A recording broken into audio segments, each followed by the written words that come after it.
Hello and welcome to Voices of SUP. My name is Bo Nixon. I'm going to be presenting a series of videos talking to some inspirational people in the SUP community. But let's get into introducing our guest today. He is a 6-time World SUP champion, the current overall world champion on the APP World Tour for both sprint racing and the marathon distance racing, a 7-time national Danish champion, 2-time Red Bull heavy water champion. He's the Vice President of the International Surfing Association, a global ambassador for our sport, a generally all-round amazing person. Let's find out more about our Voice of SUP today and some insights into his life. Please welcome the Viking, Casper Steinfath. When you list all those titles and fancy titles, it doesn't make sense. Is that me? But if I had to describe myself, I'm just another water happy person that's living in the cold, harsh northern latitudes of Europe, and really enjoying stand-up paddling. That's a person that I am. That's good. I'm glad to hear that you enjoy the sport. And how did it become that you enjoy it so much and that you've dedicated your life to being on the water, to be an advocate of the sport of stand-up paddle? Well, I think it's just very natural for me. I grew up in Denmark on the west coast of the Danish kingdom, and my mom being Danish and my dad being American, he was a very vivid surfer and still is. He kind of just passed on, that whole thing about playing in the water. He passed that on to my brother and I, and we kind of ran with it. We became obsessed with water as a surfer.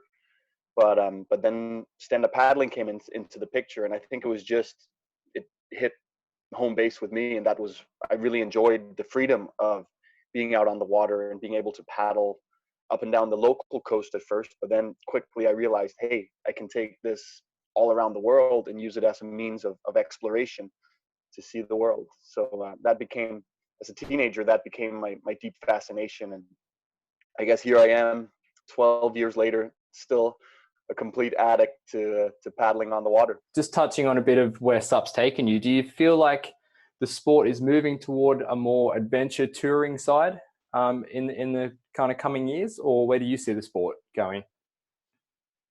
Yeah.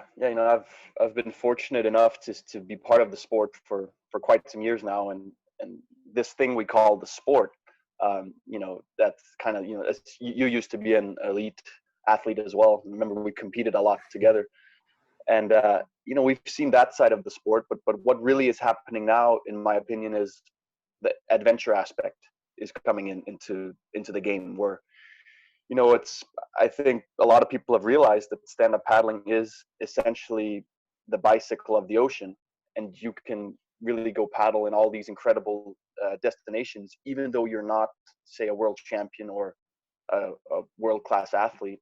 It's just stand-up paddling can open up for so many adventures around the world, and we're going to see more and more of that in the future. I took a dive into a couple of your films in the last few days. Actually, it was really cool to see, especially the Skagerrak film. Let's talk about some of the most challenging times during that, and maybe also in your career and in your life. How do you overcome adversity in those times? That's a big question, Bo. I think, adversity, I think we all face it at some point in our lives. And for me, like as a small kid, I actually had a phobia, or let's call it a fear of water. I was afraid of getting my head underwater until I was like 8 or 9 years old. And then it was actually my desire to go surfing that helped me overcome the fear.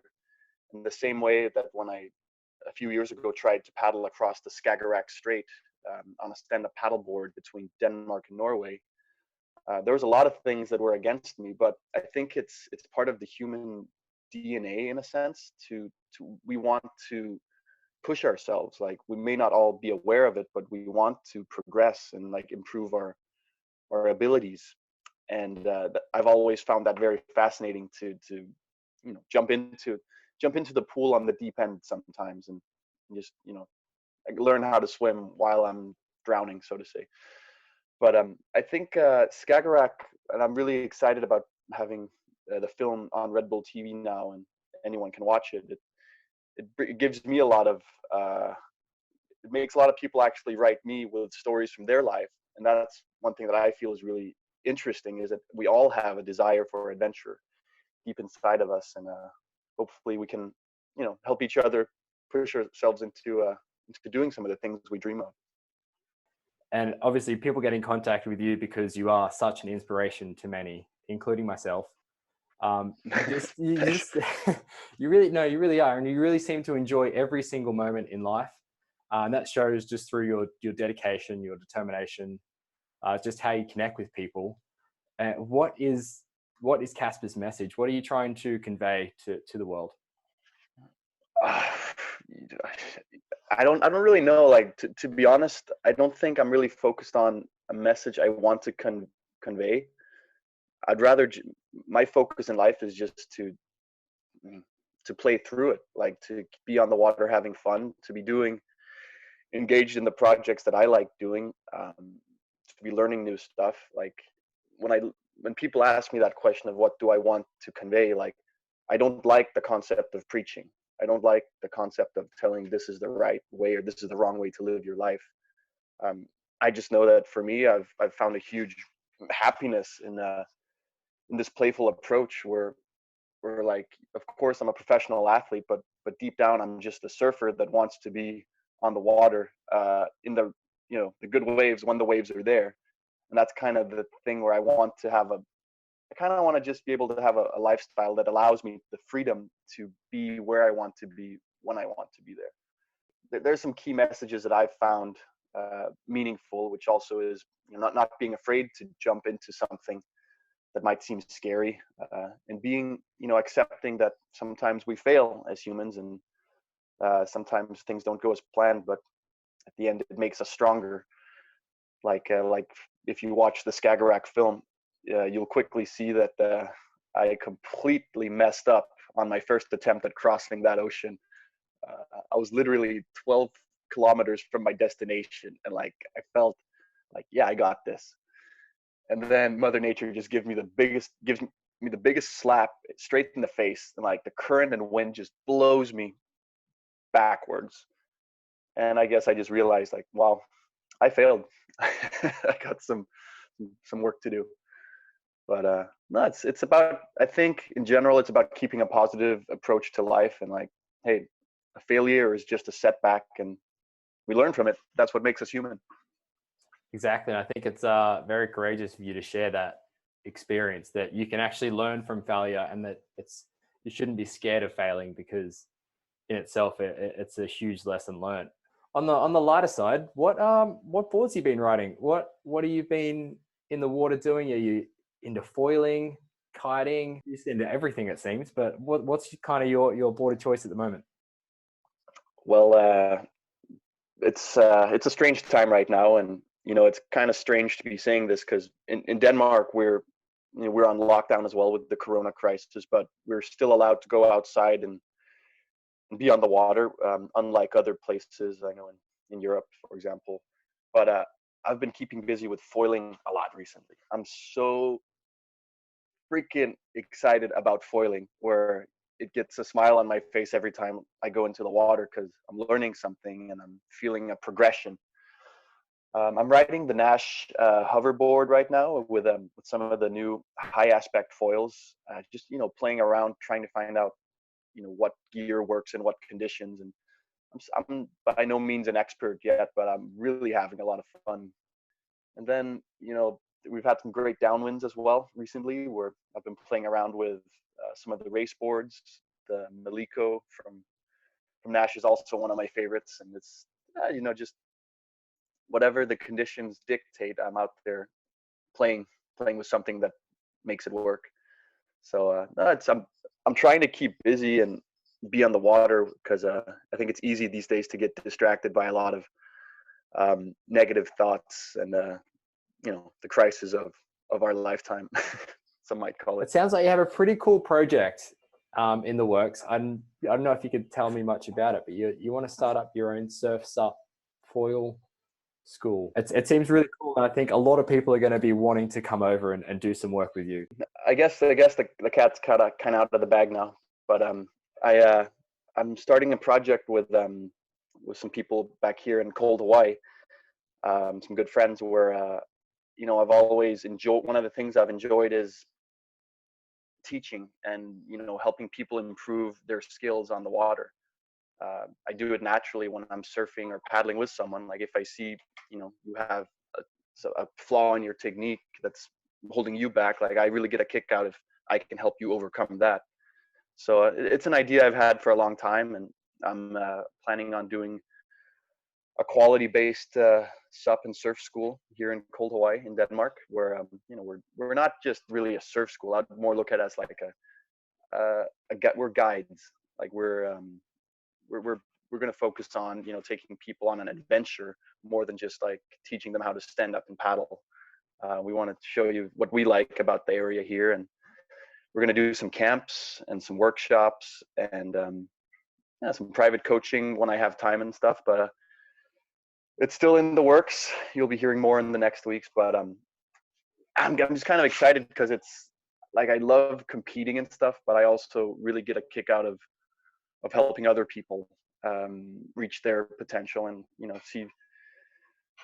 I like seeing other people have fun on the water, and if I can feel that if I was a part of opening that door, that makes me feel really good. It's as simple as that. So there's not a name yet, there's not a website yet, but if you want to come on an adventure in cold Hawaii, I got some good friends, and we'd be stoked to give you the cold Hawaii adventure. Nice. I'd be up for it. If yeah, I'm sure. Come on over. It's gonna be fun. We have some good beer as well. I know that nice. In the UK, you really like your beer. You're very enthusiastic. We have the best brew house in Denmark nearby. Perfect. That's a good sales point. A lot of people are going to be keen for that. They'll be there in a heartbeat. We're not so different. No, UK and Denmark. Before we go, Casper, I've got a few questions, but we're just going to get some one word answers from you. It's what we're going to call the sprint round. Sprint round. So you're going to have one word answer. I'm going to ask you a few questions.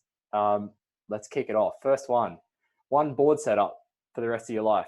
SUP, surf, race, downwind, foil, kite, whatever. Which one would you choose? SUP. SUP. Best place to SUP? Iceland. Iceland. Yes. Let's dive into that a bit more. Why is that? Yeah, it's so powerful up there. Anywhere cold essentially, but glaciers, volcanoes, orcas, whales. It's full on. Oh, nice. So it leads me to next question: hot or cold water? Cold water. Cold water, for sure. Okay, nice. Who inspires you? Robbie Nash. Nice. Best person to SUP with?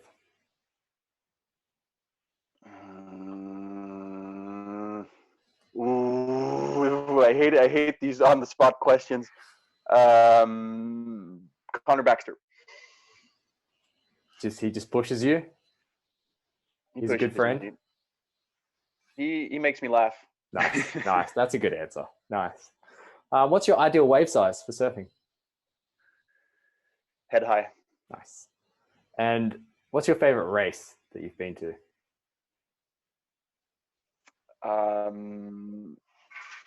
Paris Crossing. Paris Crossing. Nice.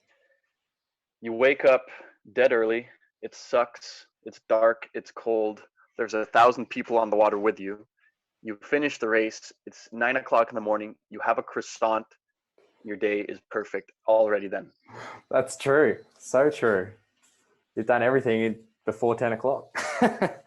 Exactly. Yeah. Very cool. And maybe just 3 words for everyone out there on just how to overcome the current climate. We have to be strong individually and do what is right. I think it's accept that it's a hard time, accept that we're not able to do a lot of the things we normally do, but also know that we're going to come out of it stronger, and we will be back. It's just maybe take the time now to do some of the things that we otherwise wouldn't do.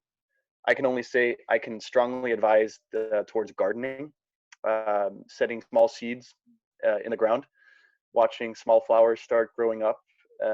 I've never had the time or maybe the ability or desire to do that before.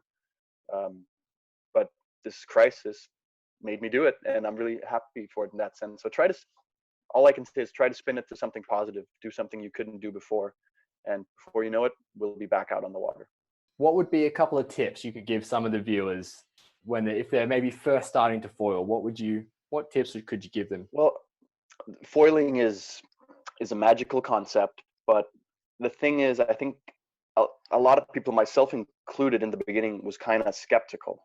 Like, there's a lot of, it looks difficult, it looks hard to understand even for a lot of people. How does this mechanically function? And then there's a lot of fear as well, that you're going to cut yourself on the foil. And I think rightfully so, it's always good to have some skepticism, but I think the best thing to do if you're intrigued and want to try foiling is find someone that knows a little bit. Like whether it's, it's still so new that there's not really foil instructors yet, but that would ideally be the best. Someone that can help guide you to your first flight.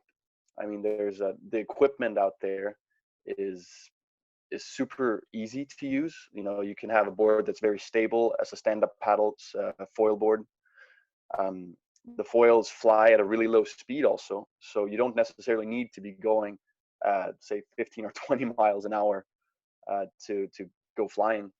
I think to get started it's just look at some online videos, try to understand how it works, because that'll help you feel more comfortable. And then look for someone that can guide you, someone that can talk you through the basics of how bring the foil up to fly, how do you catch waves.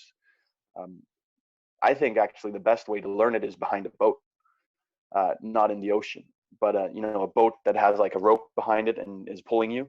That's the best way, because you're dealing with a constant speed from the boat, and then you can adapt your position on the board to match that speed for flying. The problem when you're on the water at first is that the waves change speed so much. It's either increasing or decreasing the whole time. So when you're in a boat or behind a boat, you have a constant like that. This is where it gets really nerdy, but foiling is just, it's essentially just aero science. But it's underwater. So and it's fun. Like, especially if you're a little bit technical minded, foiling is so fun. Like, there's so many parameters you can play with. Nice. So for the technical minded, you've been playing with high aspect foils. I'm a complete newbie on foiling. I've tried it once or twice, and it was behind a boat. So thanks for that advice. Before I head out into the waves, for a high aspect foil, what would be the difference for someone who wants to maybe get into that technical side and change their foil from what they've got now? So like, there's different styles of foils, and you can kind of compare it to airplanes. You have different kinds of airplanes as well, depending on what you want to do. Like, you have, like, say a Airbus A380 has these massive, thick wings, big wings, and it still flies pretty fast, but it's not agile. Like, it does these big long carves to turn. Whereas if you compare it to, say, a fighter jet has these really very complex, thin, sharp wings that allows it basically to cut through the air in a different way. In the same way with foils, the high aspect are the ones that are more thin. They have a smaller area, and they're essentially just thinner wings, so they fly at a higher speed. They're, some would say, more effective at flying. You can pump them easier. The high aspect foil is essentially the foil that you want to go fast on. That being said, we're always intrigued by faster and better and more advanced. The high aspect foils, I would say, are great in situations where you want to race, say like downwind, or you want to keep being able to pump for a long time. But they're not as agile. and like you're not gonna as easily turn on waves. Where I actually still love a lot of the, you call it the low aspect, or like the usual wings that have like more curved wings, and they're a little bit more blunt in their build. They're great for surfing. So it's essentially, there's not, I don't think there's a wing that's better or worse, but it depends on the pilot, and it depends on what the pilot wants to do. I've really experimented a lot with not so much the high aspect yet, but more the regular Nash jet foils, where they come in different sizes. Like there's, I think, all the way down from like 1050 to 1250, 1450. There's even a 1650. There's all these different wing sizes, which essentially it's just the width of the wing, and its thickness, and also the area that it covers. So essentially, like generally, if you're a bigger person, you're going to be using a bigger wing because you need more lift. But also it also translates into, like, if the conditions are weaker, and like say the waves are not running at as high of a speed, you might also want to put a bigger wing on to still be able to fly. So, and like I had such a blast when I was in Hawaii last time, playing around with all the Nash foils, and it's kind of like you can pick and choose on what you want to do. Like, oh, you want to fly faster, you put that wing on. Oh, you want to do more like critical turns, like snappy turns, you put on a different back wing, for example. And it's really fun. I can only say it's exciting. Like, what wing am I going to fly today? And that's also part of the beauty of foiling, that you can pretty easily, like, just with changing essentially 3 screws and putting another wing in, it's a completely different setup. It seems that everyone's respecting the lineup as well, and everyone's respecting the people around when they are foiling, which is great.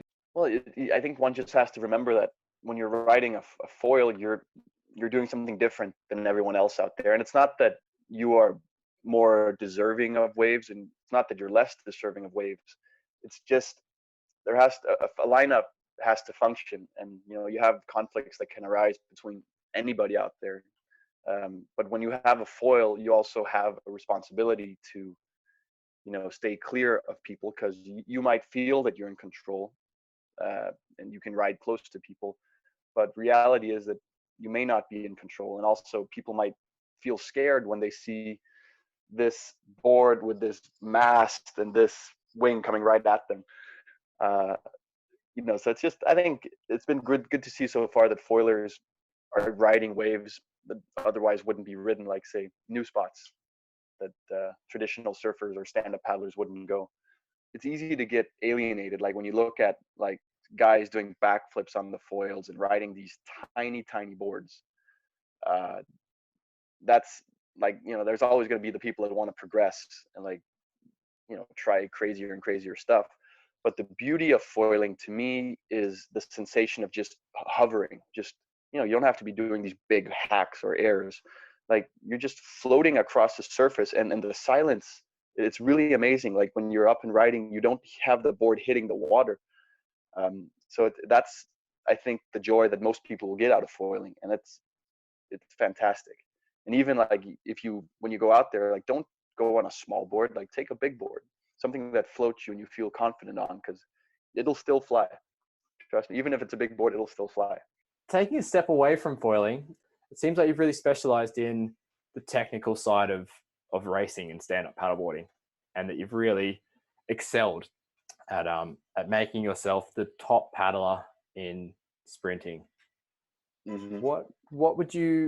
What tips or advice would you give someone that wants to get into that? Maybe your stroke rate at the start, and then how do you get into a rhythm during that kind of race? For sprint racing, like, I think the fundamentals is that you're able to apply a lot of power from your body into the board and onto the water very quickly. It's about transferring energy, and there's a couple different ways you can do that. Like, it very much comes down to your stroke rate, and where I've developed a stroke rate that's very fast, it's super high. Like, I may be doing up around sometimes 90 to 100 strokes a minute. There's a lot of strokes in a very short period of time.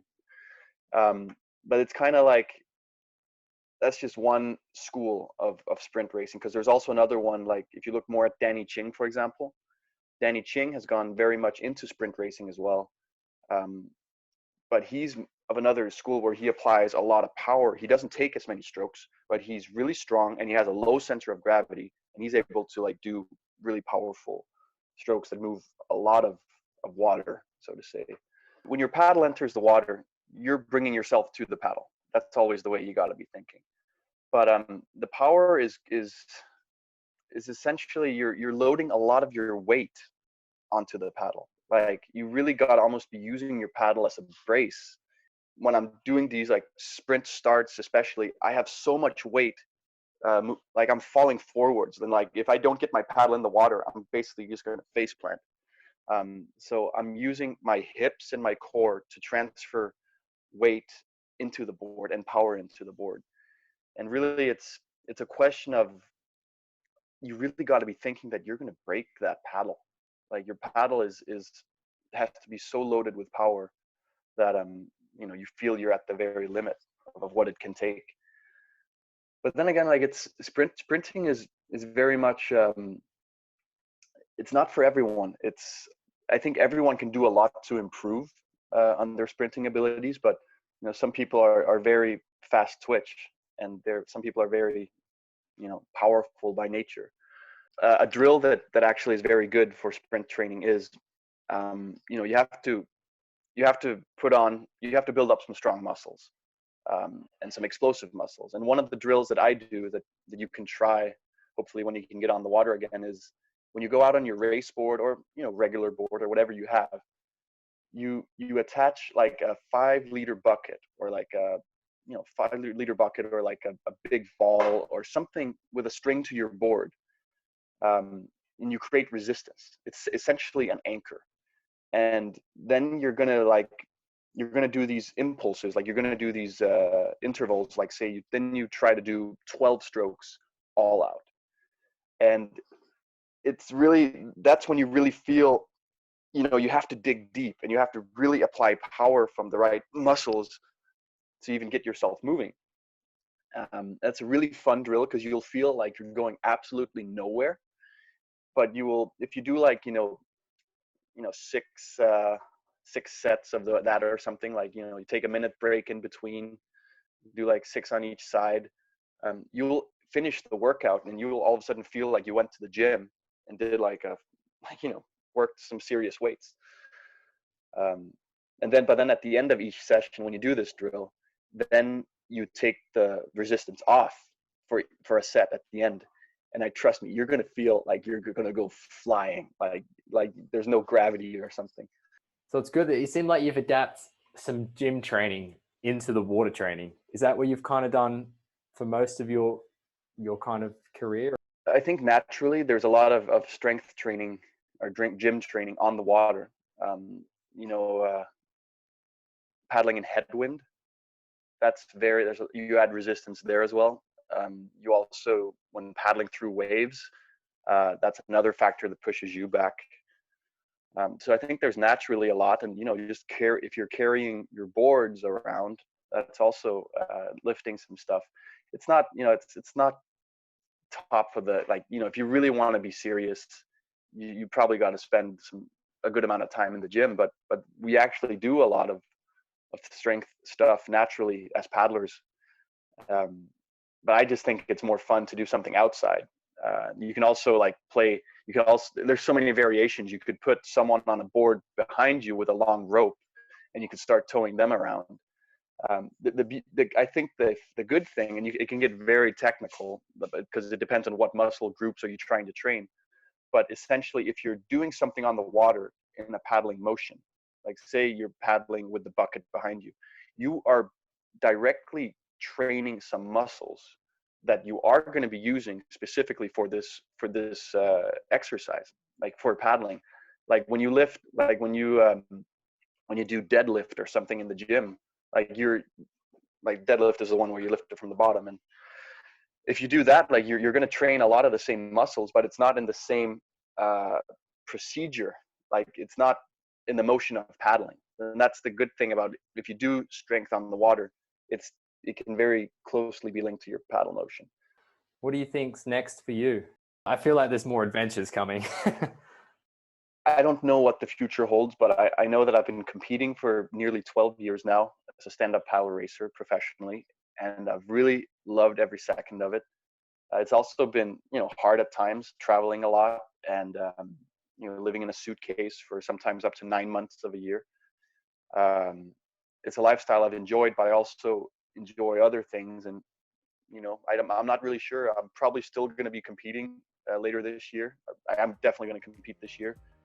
Next year, we'll see it when we get there, one step at a time. But I know that regardless of what I do, if I continue being a pro athlete or a full-time surf instructor, or I go back to university or something, I still want to be able to get on the water and have fun on the water, because that's what drives me, is adventures out in the element. So I don't know. It's a big question mark. What's going to happen with the life of Casper Steinfath? I think that's exciting. We'll leave it at that. To be continued. To be continued, exactly.